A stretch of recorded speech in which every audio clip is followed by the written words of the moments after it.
Did the UK always intend to ditch parts of the Brexit deal it agreed in the tail end of a chaotic hung parliament?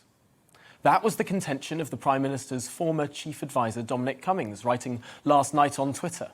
The Maverick strategist wrote, We took over a party on around 10% in the polls, the worst constitutional crisis in a century, much of the deep state angling for Brexit in name only or a second referendum. So we wriggled through on the best option we could and intended to get the trolley, he means Boris Johnson, to ditch bits we didn't like after whacking Corbyn. We prioritised. Now time for Internal Market Bill 2. Well, the Internal Market Bill was, of course, accused of empowering the government to break international law, albeit in a limited and specific way. Cummings went on to say, should we generally stick to deals? Of course. Sometimes break them? Of course. Just like the EU, US, China and every other state does.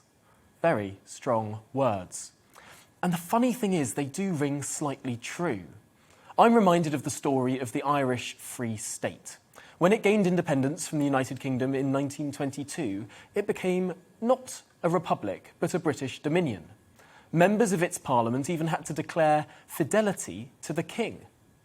Irish leader Michael Collins described the initial treaty as not his preferred outcome, but something that represented the freedom to achieve freedom. And lo and behold, parts of it were unpicked over the ensuing decade, and by 1937, the treaty was broken. The Irish Free State ended and the Republic of Ireland was born. Is it all that much of a stretch to make a limited comparison in the case of the protocol?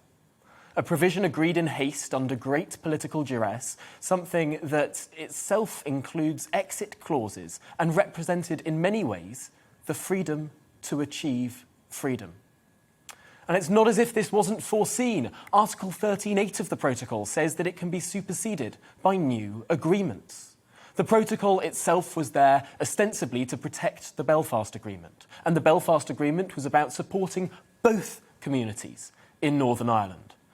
Having clearly lost the consent of 50% of those communities, it's clear the protocol is not doing its job. Foreseen or not, it's clear it has to go.